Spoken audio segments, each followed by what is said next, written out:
So our guest today is Greg Klingaman, the Global Reserve Director, Retail Director from Diageo. He was there for about 5 years. Greg, welcome. Hi, Daniel. Hi, everyone. How you doing today? Good. Can't complain. Congrats on the opening of Johnnie Walker Princes Street. We'll get into that a little bit later. It's exciting news. We'd love to hear a little bit about yourself and your experience to retail and how it relates to experiences. Sure. Yeah, I spent most of the last 20 years of my career working in retail and omnichannel and brand homes and customer experience. And as you mentioned, the past 5 years I've been as head of retail for Diageo. We'll talk a little bit about Johnnie Walker Princes Street and the big project that we've been working on there over the last 4 years of my 5 years. And prior to that, I worked for big retailers like Tommy Hilfiger and Calvin Klein here in Europe. I'm based in Amsterdam, and then also for the largest baby and kids apparel brand in North America and the Home Depot. So very much industry agnostic when it comes to retail, but a lot of depth, having done stints in retail operations and supply chain and brand experiences. So glad to be here today. Awesome. I'm curious. Today we're going to be talking about luxury a bit. I'm curious how you see luxury retail as being different than Home Depot or some of the other brands that you've worked on. Well, I think there's an opportunity there, and I think that sometimes it can be a little bit scary in terms of like where to go with it with retail, because sometimes luxury brands are very concerned about like how do we come across to the consumer, how do we sort of control the environment. But I think some of the benefits to luxury retail are you're typically working with a bigger gross margin than say like in fast fashion and other things. Obviously, the service expectations are higher from the consumer. And I think that, but I think there's a lot of similarities as well. A lot of correlations between what happens in the luxury space. And I've worked in luxury, and I've also worked in more like the fast moving goods side of retail. And maybe you can get away with a little bit less operational efficiency in luxury, but like I said, the consumer expectations are a lot higher. And when it comes into the consumer experience, what does that look like in luxury? I'm curious, maybe the state of how luxury is handling consumer experiences today, and maybe where it's headed. Well, I think it's in luxury, I think it's very curated. I think like the importance of personalization, localization, customization becomes even higher, because if you think about experiences in retail or in brand homes, one of the great benefits of that is time spent. So you can get through experiences, and we see this in our brand homes in particular in Scotland.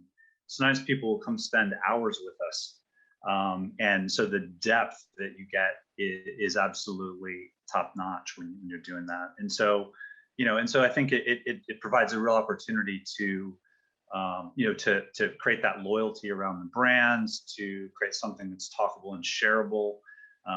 Even in some cases, user-generated content, which people will take back and amplify with friends and connections. That's awesome. Let's jump into Diageo, because you brought it up. Were you brought in to redo the brand home? I'm curious how you got involved with Diageo early on, because of course now we know that the product is Johnnie Walker Princes Street, the beautiful things that have been happening in Scotland, a lot of media. If folks are not familiar with what's going on there, Google it. Greg and I both posted a lot about it. It's very, very exciting. But curious how you were brought into Diageo, how that all played out. Well, I was brought in to look at opportunities in direct to consumer, both physical and digital, focused on Johnnie Walker, our Scotch whiskey brands, and also our reserve brands. And really what happened with Johnnie Walker Princes Street and this internal project that we call Destination Scotland, which also involves transforming our 12, now 13 whiskey distillery experiences. It started out with kind of a problem, right? Particularly with Johnnie Walker. So Scotch whiskey, blended whiskey in particular, was losing share of voice to Irish whiskey, American whiskey, Japanese whiskey, even single malts. And Johnnie Walker, being by far and away the largest blended whiskey and largest Scotch whiskey in the world, wasn't really at like top of mind. And there was also this element of like there wasn't a sense of place. It's something that's made in Scotland. But it had always been in the past positioned as more of an export brand, and maybe didn't resonate as much with local Scots. And so we started out a number of workshops, and there were groups that looked at innovation, there were groups that looked at marketing comms, and then there was a group which I was involved in, which was around physical experiences. And then that was kind of, it wasn't like that someone said, go build a 70-something thousand square foot, 8-story brand experience for Johnnie Walker in Edinburgh and link it to the four corners of Scotland. It was about, how do we create this talkability? How do we create this greater connection to the brand? How do we make it more interesting? And also, how do we break down some of maybe the stereotypes of Scotch whiskey that are out there? It's enjoyed by certain kinds of people in certain occasions and drunk a certain way, rather than this idea that there are all these, there's really no rules to enjoyment. Tons of rules in how it's made, very specific rules to make Scotch whiskey.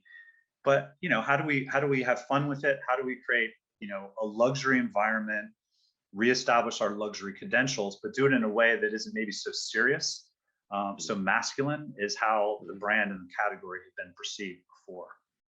And so I think we've done that. Like, if we look at the feedback we've gotten so far, we opened Johnnie Walker Princes Street to the public about 5 weeks ago, and we started opening up some of the transformed distilleries back in October of last year in the middle of COVID.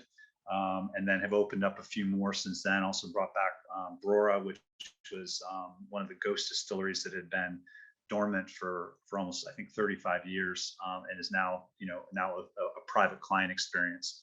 So a lot happening, and it's been a fantastic journey for sure. That's huge. We all know Diageo has invested a lot in this. I'm curious, how do you measure the value of that? And more specifically, and I know from my history writing a book about whiskey and all of this, that you're going to have hundreds of thousands and over time, millions of people going into the Johnnie Walker experience at Princes Street. These can become consumers for life, right? You're talking 15, 20 years of lifetime value. And of course, they become brand champions. I'm curious how you and Diageo have thought about that, and what's the approach with data behind it? Yeah, I mean, there's a couple questions in there. I mean, I think, how do we measure value? I mean, we did, the original business case of the project to get the 150, which is 185 million pounds in investment in Kpis, which if you include Brora and Port Ellen, that was driven by like a 4-wall business case. So this idea that these brand homes and retail had to give a direct return on investment.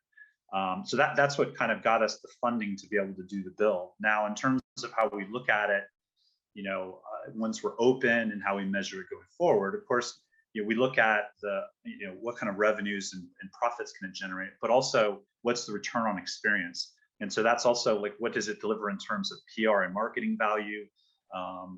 What kind of database can we build? One of the things that we did as we approached this, because we had very outdated technology. Right? We had like this, old sort of ticketing system, and it was also POS that had been in use for 15 or 20 years. All legacy. We pulled it out. We completely started over, put everything on the cloud, everything on iOS, mobile first, and that involved going with AnyRoad for experience management. It was Vend for point of sale, and that's about capturing consumer data from end to end on the journey. So I think something like 80% of our visitors will pre-book online. So, most of the journeys will start online. Either they're searching, what are our hours, what are the options, and then they're doing the booking. So their first impression experience happens online, and that's when we start getting the information. But we also have set up our physical spaces to be data hubs as well, so that when you arrive, we can then understand, who you are, where are you from, what was your impression of the place before you got there? What were your expectations? In fact, one of the surprising things looking at the data coming in for Johnnie Walker Princes Street is that a lot of people were, I don't want to say they were detractors, but they were kind of a little bit uncertain as to what they were getting into. And what we've seen coming out of that is the vast majority of those people have been converted as brand loyalists. And then you have everybody else who came in expecting a lot. We delivered on that. So we want to understand, all the touch points of the consumer journey, and that also includes the end, the output. So we'll understand like what kind of experiences did they do, what did they buy if they bought anything in retail, and then we have their information so that we can continue the relationship. And that's particularly important now where most of our visitors are from the UK, and we have malts.com. So we also have our own transactional e-commerce to be able to follow up and use the information that we're gathering to make pointed recommendations. If you like this, you might also like that. And then, of course, one of the best features about Johnnie Walker Princes Street, which we built into AnyRoad, is this idea of the flavor profile. And that's where we use AI based upon food preferences to allow us to customize the visit. So you and I can go on the same tour, pay the same price, and we get different drinks. We actually have over 800 different drink combinations. So you could literally go there, every day for 2 years and not have the same drink. That's amazing. It sounds really complicated, but the way that we execute that is by, there's a whole bunch of other technology related to dispensation systems and so on that will allow us to deliver perfect serves. At the same time, we save something like 40,000 bottles a year by not having to bring in bottles and constantly be disposing of them. So, so that data it's about understanding the consumer, staying in touch with them, and also using the information that we glean after the fact to even make adjustments to the experience. So I think we were talking the other day, and I mentioned there were a couple of things that people had pointed out on the main Journey of Flavor tour, about the volume of the music relative to the ambassador, or having seating in a couple of the rooms. And those are things that we can address because we're hearing them directly from our guests. I love that. I love that. I'm curious, as you kind of said, you had to rip everything out and go with a new wave of iOS and cloud software. I'm curious how that process went. Building that business case must have been difficult. Saying, hey, we're aware that experience relationship management as a category is new, and that a lot of brands have to say, hey, let's not go with the existing ticketing system, but there's a new approach here. How was that process? There were some bumps along the way. Because we weren't necessarily choosing the least expensive solutions, but we did look at, we put usability at very high, right? Because particularly in Scotland, we've got now 15 locations all around Scotland. Some of them are very remote areas. We couldn't put in any solutions that were not going to be really intuitive to the user. We need to be able to go in, train them for a couple of hours, and then they'd be able to figure out the rest because we wouldn't be able to have on the ground support beyond the go live. So that was kind of the first criteria. And then we talked about a little bit was the ability to capture data and to understand those consumers. And whereas, as an FMCG company who doesn't have a lot of direct to consumer touch points, but is growing them quickly, we don't have all of this figured out, but our goal was to get the data first. And the more data that we have, the more we can dissect it and learn from it, and the more opportunities it gives us to work with that data in the future. 100%, and iterate along the way. We always use this example, like you would never spend $500,000 on Facebook ads and say, I think it works. You iterate, you A/B test, you figure out and improve the program. Yeah, and I think like when we were starting this project, we spent a good bit of money on consumer research. Right. We wanted to understand, what impression does when someone comes to visit one of our brand homes. This is before we did the transformation. How does it impact future purchase behavior, or do they feel differently about the brand or about whiskey as a category? We didn't know any of that information because we weren't capturing the data and we weren't asking questions. So we had to pay for the research, and it was, of course, it's representative data. It's not, and a lot of it was we did some exit interviews, but it was also social listening and other things. But getting the data from the people in the moment on when they're there, and we already probably have more data in a couple of weeks than we had in that whole survey effort that we did a couple of years ago, and we're just getting started. So there's also what can you learn about that can inform brand teams and marketing teams. That's huge. That's huge. I'm curious, lessons that you've learned over the course of this project. If you could go back to Greg 4 or 5 years ago, what lessons would you teach him? There's probably a number of them. There's a lot of things we did well. This is an extremely complicated project. COVID did not make it easy. We had to stop construction for a couple of months. We lost a lot of momentum. We were working under difficult conditions at a lot of the project sites. But I think we had a really strong vision in the beginning, and I'll give a lot of credit to BRC Imagination Arts. They helped us with that. Whether it was a vision for the project or the specific theme for each of the brand homes, and we also in retail had great partners with Dalhiel and Powell. So a lot of it is like having great partners and bringing them in early on. We also, we set this up basically like we're creating a whole new business here, because in the past, the brand homes, we kind of sat within our supply organization. They didn't have a retail supply chain. Retail was kind of an afterthought. We set up a whole team. It's incredible, led by Barbara Smith and everyone else. They are a top-notch team in terms of operators, and there's people, marketing, retail operations, planning allocations, setting up the right people to be able to run this business that we were creating so that we can manage, or exceed the expectations of consumers was critical. We also did a lot of experimentation and test and learn. Thank goodness we had opened a flagship retail store for Johnnie Walker in Madrid about 3 years ago. And we learned so much from that. Not only Dalhiel and Powell had designed that one too, so they became our go-to retail design partner in Scotland. But we also learned what personalization elements are people interested in. Learn some things about design, learn some things about what kind of staff to hire, and then what the importance of innovation and having exclusives that you can only get there. So that was really helpful for us because we started out kind of small, and then we're going into this big investment program in Scotland, along with the successes we had already had with the single malt brand homes. We were in pretty good shape. So I think those are probably the main things. I think also really the importance of storytelling is so critical in experiences. And I think that's going back to your first question about luxury. I think one of the things that's different about luxury is very often they have great stories to tell.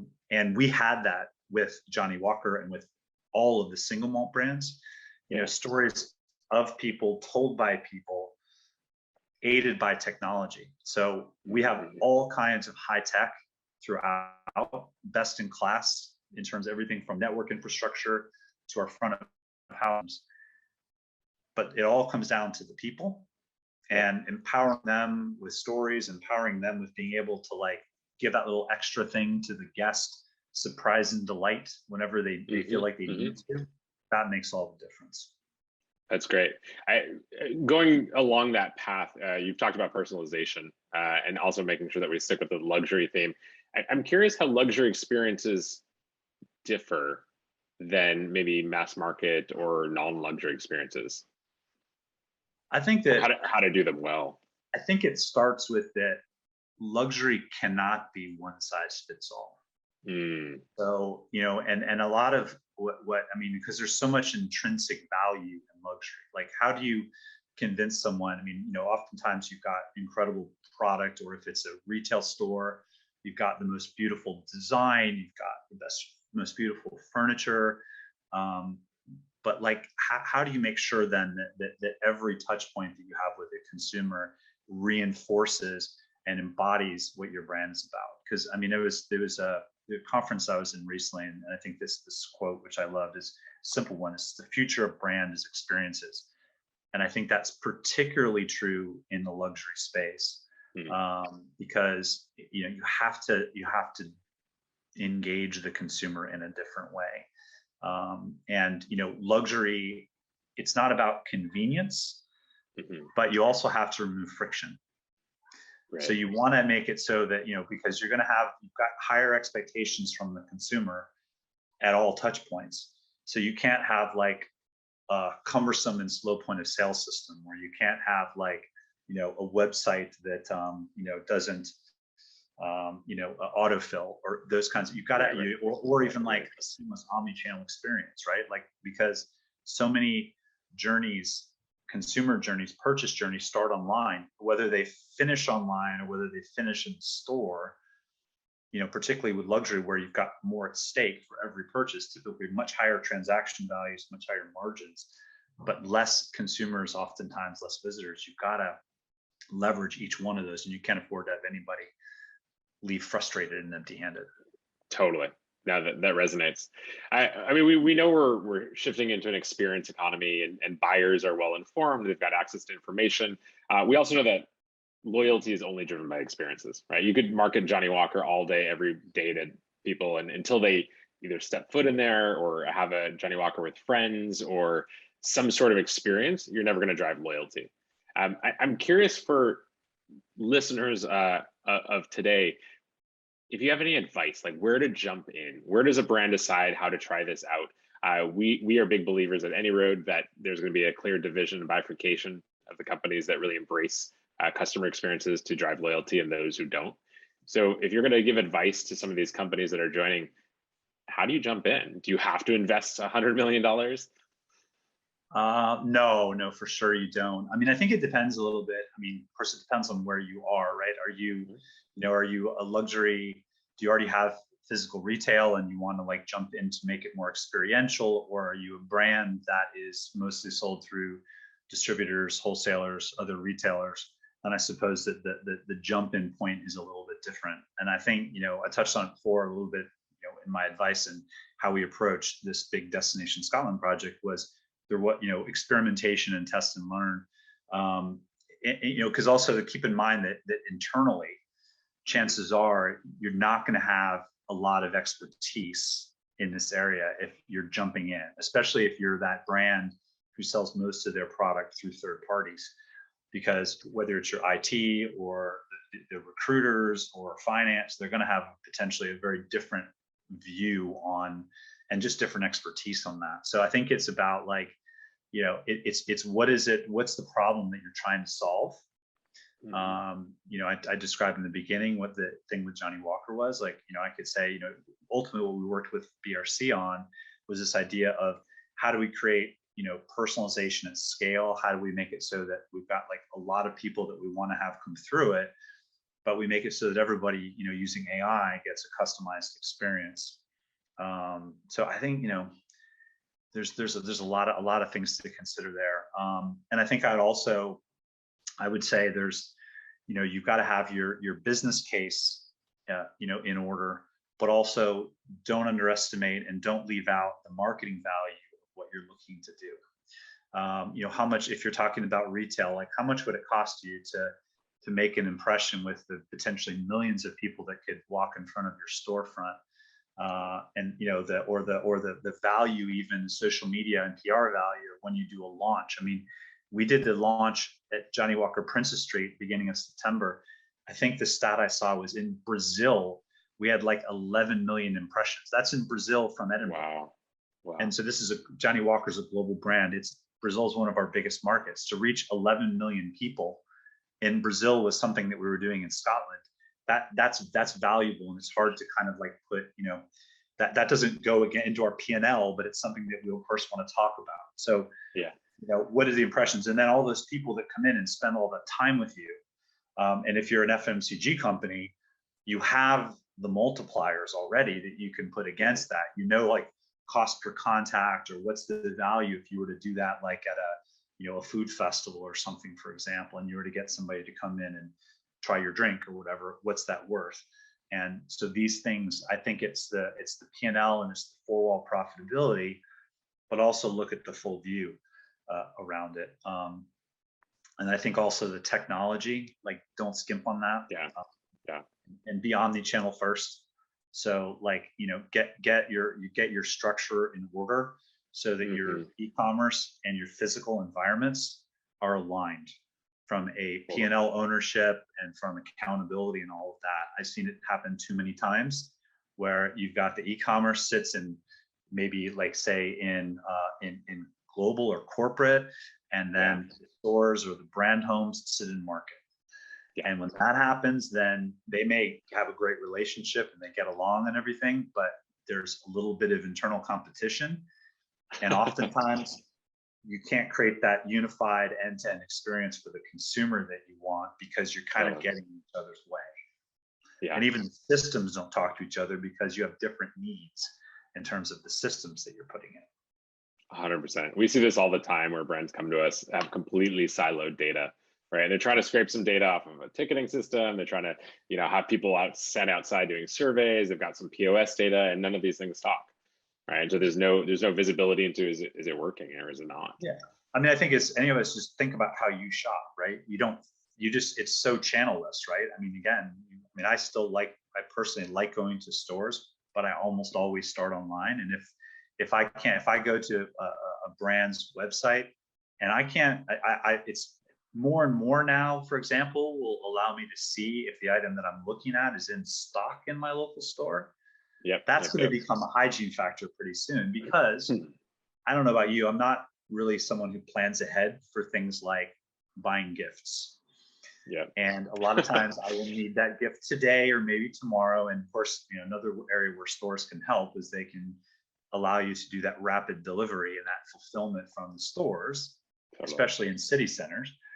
But oftentimes I want to go and be able to maybe buy it online, pick it up in store, whatever it may be, reserve it, that kind of thing. And I think those things are going to they're becoming the expectation of the consumer now. Totally. It's rapidly changing. I want to jump into some questions. If folks have questions, I know some are pre-submitted. We'll start with those. But if you do have questions, feel free to chat them in now and we will get to them. This is from Rebecca Denker. In a post-COVID world, should brands continue to invest in permanent retail spaces in city centers? This is obviously timely and also super relevant for Johnnie Walker building this in the middle of COVID.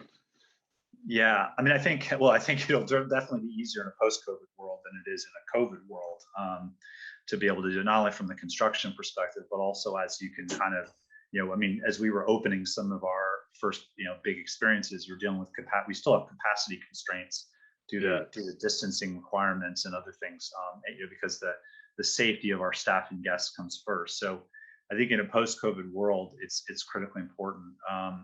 There's an article I read from it's this blogger that I follow called Brand Growth Inspiration. And there was this article about, they were talking a lot about like why brands go G2c. And I think this also like factors into the high street. And they were talking about Warby Parker, and they said they have almost 150 stores. And if you know Warby Parker, they were like 10 years ago, we're online only, we're only going to sell online. And they realized that actually, the e-com only wasn't really sustainable for them anymore. A lot of it was because the customer acquisition costs were so high. And also, and there's also this element of in this world of online marketplaces. And, we're in this consumer world where we have endless choice. It is the golden age of the consumer. We are all in heaven because we have so much, but we need somebody to curate that assortment sometimes. And so a physical store can be a way to do that, if it's done really well. And it goes back to what I said before around storytelling. What's your unique selling proposition? I wouldn't say just open a store because you don't have one. You open a store because you've got a great story to tell and you've got something that either meets a need, fills a gap, can differentiate you from the competition, can differentiate you from a multi-brand store or an online marketplace. So I think there is definitely a role for it. It's just a bit different. But I think, physical stores aren't going away. There was another stat in the same article that 2/3 of Gen Z, which is my kids' generation, prefer shopping in stores. They start their journey online, but stores still have a role. But they're not going to go to the same stores that we went to. They're probably not going to some of the big department stores that haven't evolved. So It's just physical retail still has a role. It's just different. Yeah, absolutely. And we're seeing a lot of brands that have physical spaces transform them, right? We're seeing the Home Depots of the world starting design centers. We're seeing Dick's Sporting Goods doing House of Sport. We're seeing Michael's using it as a crafting classroom. Lululemon obviously doing yoga classes. And you can't do that with all your stores. But Right. that's the some of the ones that are in big city centers, your flagships. That's where you do it. And you can also, what you can do is you can bring smaller scale versions of those things into your other footprint, right? Totally. Once you kind of figure it out, you may not have the investment capability if you've got a store that turns over, €1.5 million in a smaller city. But Totally. you could do it in your flagship first, where also there's probably a little bit less pressure on the P&L because they're more of a marketing endeavor, and then you can take it out to the rest of your footprint. Yep. Do you think this differs for luxury experiences or luxury brands? I mean, obviously, I think the way you do it is different, and like the tone of voice is probably a bit different. I mean, yeah, we've some of the examples that you talked about, of course, in sport, it's easier. I mean, to be honest, in the world of alcohol, it lends itself to experiences, right? Like we talked a lot working with BRC about multi-sensory. Well, you can activate pretty much every sense in working with whiskey. And I think that you can, and I think a lot of it depends on what kind of luxury you're doing. Like if you are doing private client, private selling type of experiences, that's very different than luxury at scale. So like as an example, what we did for our private clients is like we have a private client space in Johnnie Walker Princes Street. It has its own entrance around back. It's not marked. There could be 1,000 people in the building. And if you're engaging, with one of our private client advisors, you would feel like you're the only one in the building because you have your own lift, you have your own spaces, your own rooms to be able to engage. But of course, that's not necessarily luxury at scale. So it just depends a little bit on which sort of type of luxury you're doing. Yeah, no, that's interesting. This is a question from Bruno Farber. What KPIs do you use to measure success over time? Is it like customer lifetime value calculation? Curious specifically for Johnnie Walker or Diageo brands. Well, I think we're still working through like what are our right metrics. I mean, I can tell you some of the ones that we've been using. I mentioned return on experience without really going into it very much in terms of how we measure it, but we did that with the Madrid flagship, for example. Like after the first year and a half that we were open, we looked at what impact was it having on the market. And we found something like it was in the first 18 months, it had delivered 4.8 million euros return on experience. And that was a combination of like incremental revenue, PR and media value. If like the market had to spend advertising marketing euros to get that kind of reach, that kind of depth, that kind of experience, then what would that have been? And so that, and we saw it actually in the performance of the market during that period as well. Not just because of the store, but it was a strong performing market relative to the rest of Europe. And I think, and then when you think about what we're doing in Scotland, we do use Net Promoter Score is an important one for us. And this idea of brand conversion, how we turn people around who were unsure or maybe even had a pessimistic view of what their experience was going to be. And have we made them feel differently about the brand? We do look at TripAdvisor as well as another one in terms of that. And I think, again, our focus right now in Scotland is capturing all of the data. And then I think we'll probably be in a better position to calculate things like consumer lifetime value. But, we know we're getting there. We're definitely getting there as we get all of our systems to be fully aligned to capture that end-to-end consumer journey.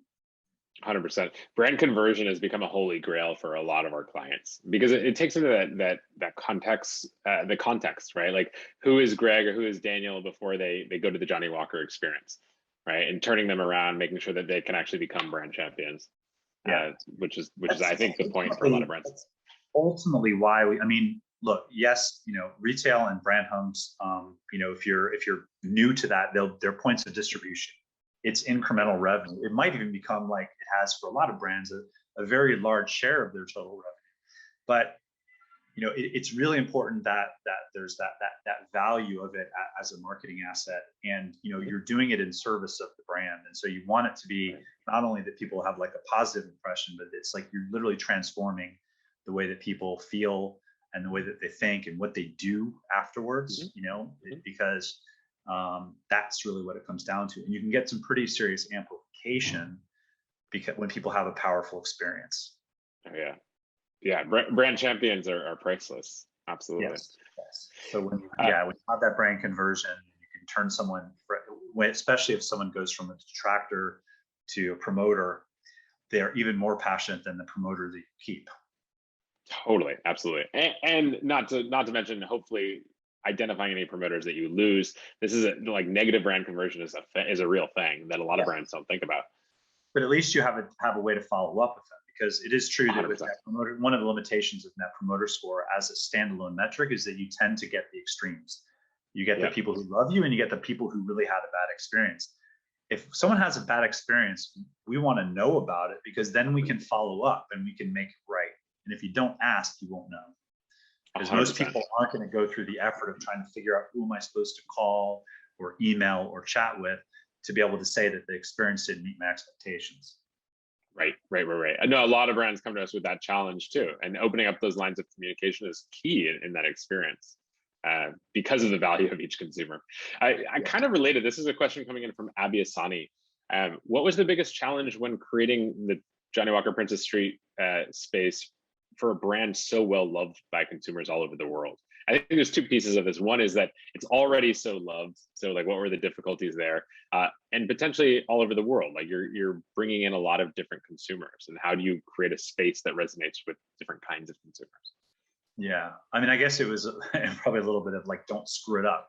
The whole idea of like, and I think there was an element of like, we were, we had a great vision in the beginning. I mean, probably the biggest challenge early on was that we had something like 30 different work streams, and until we onboarded Barbara Smith and her team, the operations team, the ones that are running all of this, sort of like beginning of last year, and even for a while then, we had a lot of people who were having to drive portions of the project where it wasn't their day job. So they were doing something else. And they were, whether it was like, recruiting, or it was innovation, or it was all these different things. So we had all this stuff that had to get set up to build this, not just the physical piece of it, but all the stuff that happens behind the scenes, and getting all those people. And that's where I would say, getting all of them on board. And they were the sort of secret ingredient to all of that, was bringing all those people. And a lot of them didn't have backgrounds in brand homes or retail, but they got really excited about it. And now what we've built is all part of their legacy. And so I think that was a key thing for them, was having that piece. And there was sort of, I think there was kind of a third part to that question that I might not have addressed yet. Just consumers from all over the world, right? Like the international aspect, and different cultures, different approaches. Yeah, well, and I think that was a challenge as well, because we obviously we wanted to create something that would appeal to locals. It's particularly important now because almost all of our visitors are locals, but also something that would appeal to a global audience. So we did, and this is where a lot of credit goes to BRC, because they helped us to craft that messaging, throughout the experience in terms of linking it all. But like just some simple things that we did, like for example, for locals, we made sure that we had walk-up retail. Rather than a lot of brand experiences, the retail you can only get to with a ticket, or it's not really connected. It's not something that you would go to as a destination in and of itself.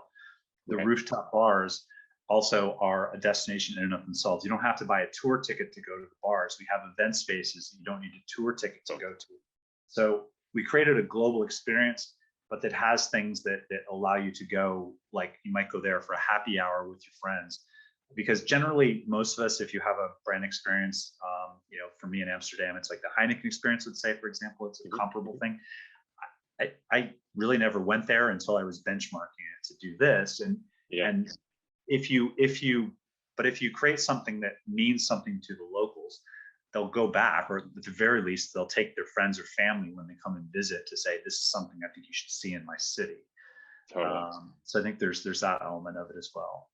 And then you also need to, I think from a global perspective, and a lot of credit goes to our marketing teams, is amplify it with your own internal teams.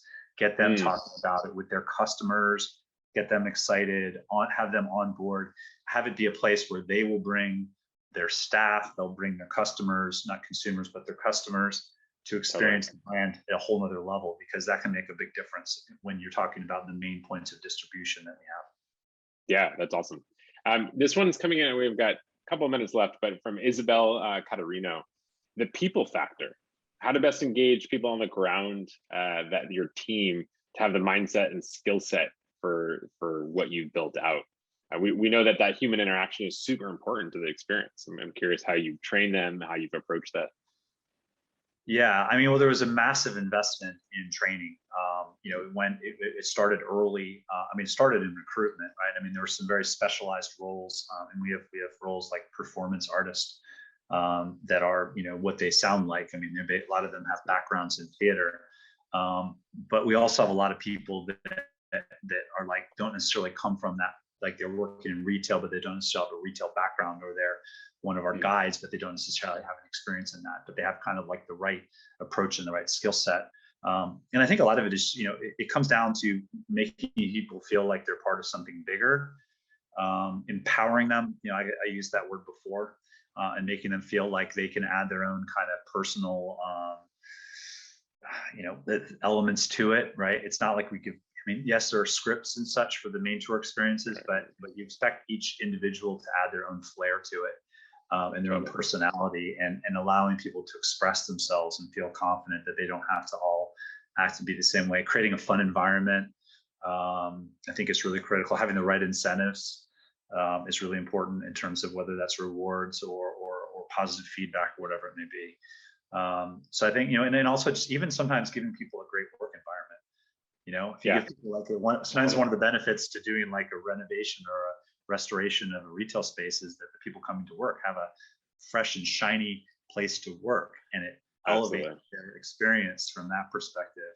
You know, it's like when you come to a nice office, like for us, you know, you get a bit more inspired, versus if you're coming to one where you're like, oh, I don't know, maybe they're not able to pay the bills now. What's going on? Yeah, absolutely. Cool. Last question I have before we wrap. If you had to look into Greg's crystal ball and tell us what the new era of luxury looks like, maybe in 10, 15 years, curious what you see and maybe what advice you would have. Ooh, that's a tricky one. You know, I think that like that you know, one of the ways to understand what's happening or going to happen in the future, especially if there are a lot of listeners from Europe and the US, is to look to the East in terms of like what's happening in places like China. And, you know, you're seeing a lot of like luxury consumers there are, you know, and a lot of brands are really, they're experimenting, you know, with AR and AI, and it's been, none of these are new. Like AR in retail is not necessarily new, but of course, you know, you're even seeing retailers now buying companies that have AI and AR. They're buying technology firms so that they can develop these things in-house. And, you know, and you're seeing this real, like, you know, it's linking it to e-commerce, it's gamification, it is a big part of it. And I think it's this whole, you know, I mean, you know, I was reading something recently about, you know, virtual outfits and things, but you're really going to have even continued blurred lines between all of the different channels. And it's going to become so seamless. I think that what you will see is this idea of the consumer as king is not going anywhere.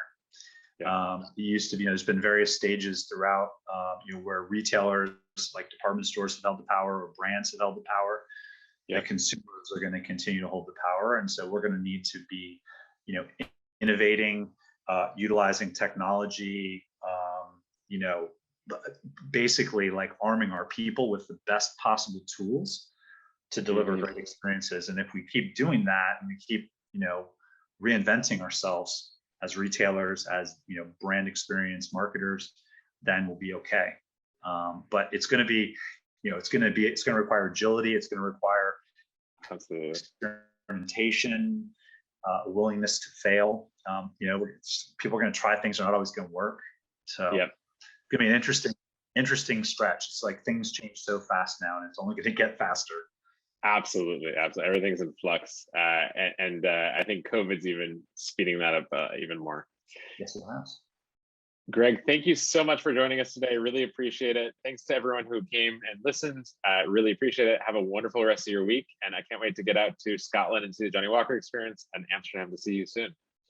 Fantastic. Thank you, Daniel, for the opportunity. Cheers.